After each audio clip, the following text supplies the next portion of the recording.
AC Milan have endured a tough season, prompting the club to part ways with Paulo Fonseca and bring in Sérgio Conceição as the new head coach. The Portuguese manager has wasted no time making his mark, leading the team to the Italian Super Cup triumph in his first 3 games. Conceição's tactical philosophy has quickly resonated with the players, and the squad is now united in its efforts to try and climb the Serie A table. Beyond the domestic success, the new manager is determined to push Milan as far as possible in the UEFA Champions League. The formation that Sérgio Conceição has favoured in his early tenure as the AC Milan manager has been the 4-3-3. Now, this tactical setup allows the team to create overloads in various key areas of the pitch. During the build-up phase, Milan can shift to either a 3-2 or a 2-3 structure, depending on the situation. The 3-2 build-up structure provides additional security at the back, while the 2 central midfielders will look to drop deep and help recycle possession and progress the ball forward. Alternatively, the 2-3 build-up structure can stretch the field and create central dominance in AC Milan's favour. And when Sérgio Conceição is looking for more defensive consistency from his AC Milan side, he will demand that the team morph into a 4-5-1 structure. This formation packs the midfield, adding more bodies to disrupt the opposition's central play and limiting their ability to break through the middle of the pitch. The wingers are also tasked with tracking back to assist the fullbacks in the wide defensive areas, ensuring Milan maintains a compact shape that is difficult to break down. These tactical adjustments under the new manager have made AC Milan more adaptable, allowing the team to control the different phases of play and respond effectively to the various different situations that might occur during the game. And this flexibility that Sérgio Conceição is well known for has already produced positive results in AC Milan's favour. As for the tactical setup that Conceição is looking to instill at AC Milan, it does revolve a lot around wing play, and the new system is designed to dominate the wider areas of the pitch. The Portuguese manager favours this approach as it looks to stretch the opposition's back line and generate a lot more central space for the midfield to try and dominate the game. As for AC Milan's build-up approach, it will be set to balanced, offering the team a lot more flexibility when they are trying to build their offensive platform. The players can build up with short controlled passes from the back to ensure possession and dictate the tempo, or they could opt for more direct vertical passes into the space higher up the pitch. This long ball approach takes advantage of Milan's pacey attackers, who are constantly looking to run into the space behind the opposition's back line. Conceição typically demands that his midfield try and stay as close to one another as possible, as this can facilitate fast and short passing combinations that can help AC Milan retain possession. However, when the opportunities arise, either the keeper or one of the deeper lying players can send a long pass forward to catch the opposition off guard, allowing Milan to quickly transition into attack. One of the key tactical weapons of the system is the use of the through ball over the top. Milan's midfielders or their defenders may look for that quick vertical pass over the top of the opposition's back line, where they are looking to target the pace of the forwards, making their well-timed runs into the space. This approach is specifically effective against teams with high defensive lines, allowing Milan to bypass the pressure and create dangerous goal-scoring opportunities. And with the threats of these runs in behind the opposition's back line, it will often force the AC Milan opponents to drop their defensive line, in turn opening up a lot more central space for the midfield to have a bit more time and space on the ball. With the wingers often inverting, Milan frequently overloads the central areas, ensuring numerical superiority in the midfield. This tactical structure not only allows AC Milan to retain possession effectively, but it also allows the team to break through the opposition presses as well as progress the ball through the central areas of the pitch. Conceição prioritizes central dominance, as it ensures quick central passing sequences to exploit the gaps in the opposition's back line. Moreover, having more players concentrated in the middle shortens the distance between them, and therefore will speed up the passing exchanges in the midfield. And this quick and compact passing style allows Milan to have more control, as it doesn't give the opposition enough time to press their players. The result is greater control and fluidity in their build-up, helping AC Milan assert their dominance in matches and capitalize on the spaces created by their tactical approach. The defensive strategy implemented by Sérgio Conceição is built around a pressing system with an aggressive line height set to 70. This often allows the side to push forward and compress the opposition at times in their own half, and this in turn creates a knock-on effect, applying more pressure onto the opposition's back line. Milan's players are adept at setting pressing traps, specifically in key central areas, where they can aim to quickly recover possession in valuable attacking positions. Once the ball is won back, the team transitions rapidly into attack, with the forwards and midfielders immediately triggering counter-attacks. This quick shift from defense to attack is designed to help catch the opposition defenses off guard. By maintaining a high defensive line and compressing the space that the opposition has to work with, Conceição's team can dictate the tempo of the match, as well as apply constant pressure on the opposing defensive structure, which can lead to AC Milan suffocating the opposition's build-up play from the backline regions. This strategy not only disrupts the opposition's build-up rhythm, but also increases Milan's chances of creating opportunities through turnovers in advanced attacking areas.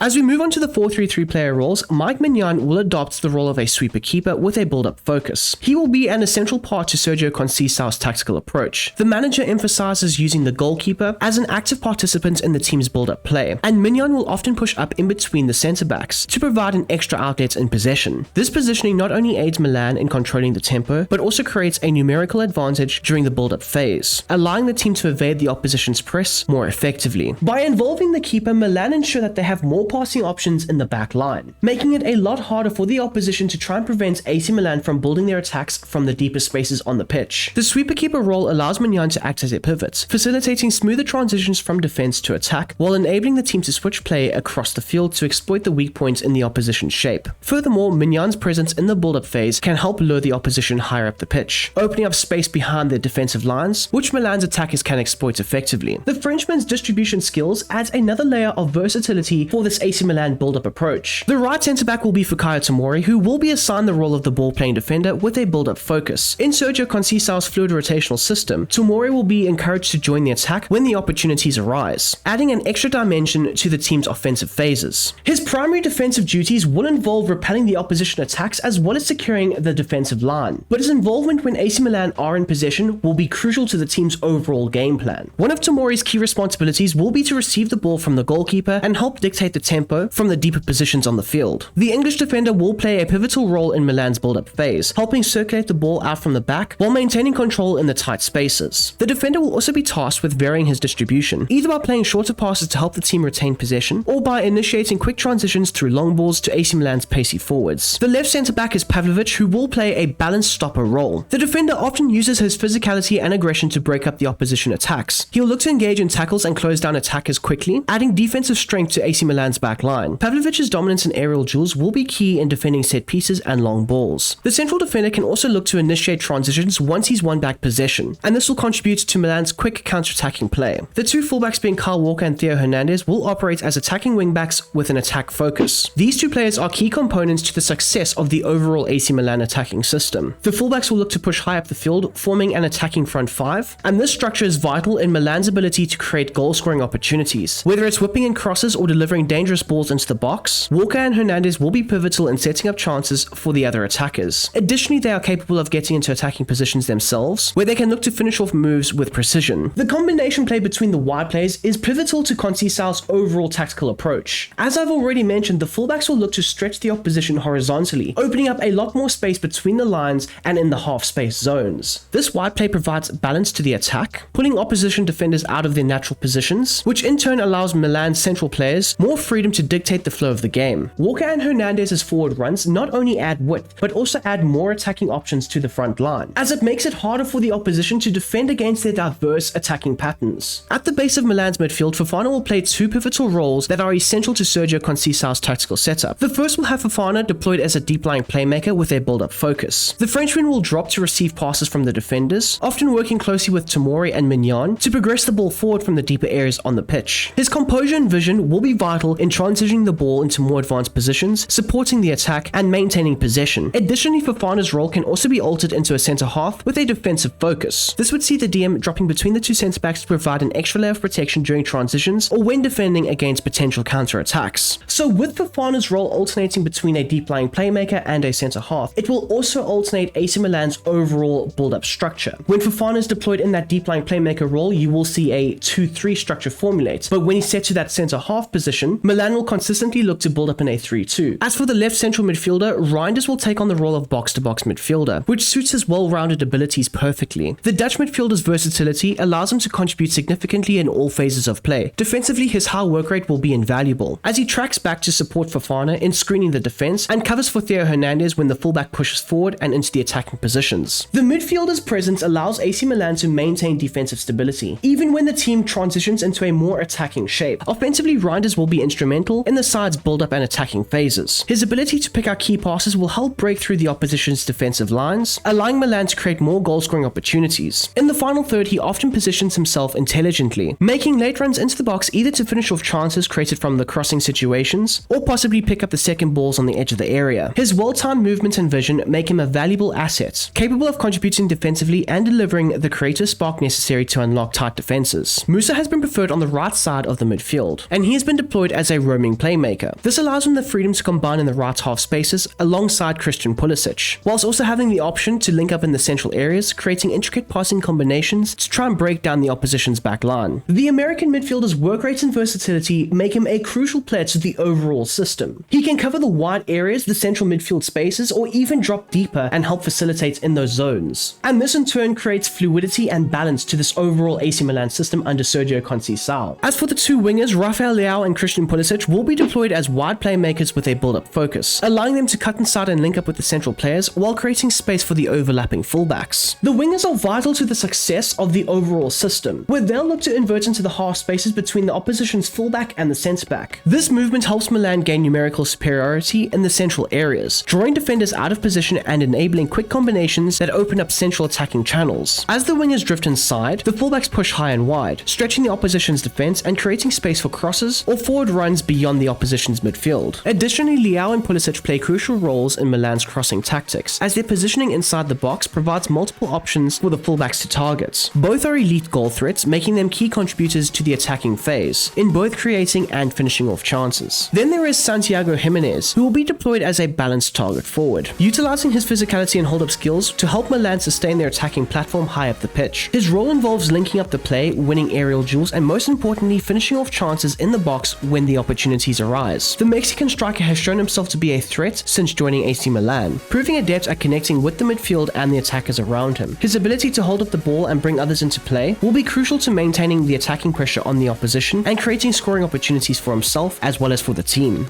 Moving on to the 4-5-1 team tactics. Now, this defensive system focuses on AC Milan compacting its shape and condensing the midfield. Typically, the manager will demand that his side transitions into this 4-5-1 system when the opposition are dominating possession and the game. By adopting this shape, Milan can maintain defensive solidity that the opponent can aim to exploit. This compact setup forces the opposition to play into the wider areas, minimizing the ability to penetrate through the middle. As for the build-up style, it is geared towards a counter-attacking system, where the team looks to generate a lot of its attacking outlets through quick transitions and long balls over the top. Milan relies on its attacking prowess and speed of their forward line to capitalize on the counter-attacks, catching the opposition off guard and breaking forward with pace after regaining possession. As for the defensive side of things, AC Milan, when in this structure, will look to be a bit more conservative with their aggressive pressing, and Sérgio Conceição often looks to implement a mid-block approach. Now, because the line height will be set to 50, it can still allow you to press when needed, but it can also allow you to protect yourself and the space in behind the AC Milan defense by having the team drop slightly deeper when required. The primary objective of the 4-5-1 system is to provide defensive stability across all areas of the pitch, ensuring that Milan can absorb pressure while remaining organized and difficult to break down. Now, moving on to the individual player roles in this defensive system, and there will be several adjustments made to the overall player instructions in order to try and maintain that defensive structure even when in possession of the ball. Starting off with the two fullbacks, Kyle Walker and Theo Hernandez, who will still be allowed to push forward and add to the attack, but in this specific defensive system, they are going to be required to help maintain that back four structure at all times. Their roles will shift to balanced wingbacks, giving them the freedom to advance down the flanks when Milan is in possession. This will allow the fullbacks to help provide the width and support in the wide areas. However, when out of possession, they will be required to focus more on their defensive responsibilities. This means they'll need to stay touch tight to the opposition attackers in the wide zones in order to prevent any attacking threats. Fofana's role will be that of a defensive holding midfielder, where he'll be tasked with protecting the central areas of the pitch and providing a shield for the back line through his defensive positioning and marking. His primary responsibility will be to intercept passes and break up any potential opposition attacks, aiming to disrupt the flow of the opposition's midfield. By maintaining a strong presence in the middle of the pitch, Fofana will help neutralize the build-up play from the opposition in the central regions. And by him doing so, he will be able to win back the ball, which could lead to quick transitions being created for AC Milan. Musa's role will evolve into that of a dynamic box-to-box midfielder, adding crucial energy and athleticism to the team's midfield. His responsibilities will be twofold, as he will be instructed to help track back and help defend alongside Fofana and Reinders. This is where he'll provide much-needed cover in the central areas to help maintain the team's overall defensive shape. And whilst being out of possession, Musa will work tirelessly to help regain control and offer additional protection to the back line. However, his contributions won't end there, as when the team do regain possession in that box-to-box midfielder role, you'll see both Reinders as well as Musa play higher up the field and help support the attacking outlets. The American midfielder will actively join the attack, providing additional options high up the field, especially during the quick counters. The wide forwards in this structure will adopt a more aggressive approach, as their roles evolve into more attacking wide playmakers. With the 4-5-1 defensive structure implemented, it does does mean that there is more attacking pressure on the shoulders of Leao and Pulisic, as they will be instructed to continuously make runs into the space and exploit the opposition in transition. Their positioning will be crucial in creating width and putting defenders out of their natural areas, while their movement will ensure that they can stretch the opposition's defensive structure. And lastly, the role of Santiago Jimenez will shift towards a more attack-orientated focus. The Mexican forward will be tasked with making more aggressive runs in behind the opposition's defense, stretching the play and creating space for his teammates. His pace and intelligent movement will allow him to exploit the gaps in the defensive line, offering a consistent outlet for the vertical passes and through balls played from the midfield or the wide playmakers. And even though Jimenez will be looking to increase the frequency at which he makes those runs in behind the opposition's defense, his holder play and ability to link up with the wide forwards will also be a crucial element to this attacking structure. And this is because the defenders as well as the goalkeeper will be looking to ping those long passes forward, looking for Jimenez to hold up the play and link it up with the other forwards, making those runs into the space. So Jimenez will look to win his aerial battles against the opposition by flicking on passes to set up runs from the wingers or the midfielders, making late movements into the attacking zones. His dual role in being both a target man as well as a player who gets in behind will be central to Milan's efforts to disrupt the opposition's defense, allowing the team to switch between direct long balls and more intricate passing combinations. The team assignments will see Mike Mignon take up the captain's armband, with Theo Hernandez stepping up as the vice-captain when the French goalkeeper is unavailable. The free kick duties typically fall to either Christian Pulisic or Theo Hernandez, depending on the situation, while Pulisic is the primary penalty kick taker, sharing responsibilities with either Tammy Abraham or possibly Jimenez when necessary. For the corner kick takers, Theo Hernandez, Tino Reinders, as well as Christian Pulisic will be the main set-piece takers, while Fikayo Tomori will be the main target man in the box, with Jimenez making the near-post runs, and Pavlovic positioned at the back post to provide additional aerial threats. And there we go, my dudes. That is how I would go ahead and replicate Sérgio Conceição's AC Milan tactics for FC25. I do hope you have enjoyed this video, and if you don't mind smashing that like button down below, whilst also subscribing if you are new and you like the content and all that good stuff. And if you would like to join up with the Brom Squad Gaming Discord server, the link for that will be down below in the description. It is free. We talk everything real life football, we talk everything FC25 and all that good stuff. I'm always down to engage with all of you guys in football chats. It is amazing, it's fantastic, and yeah, anyways, so until the next one, until the next time, I hope you have a smashing goddamn day, and I'm out of here. Peace.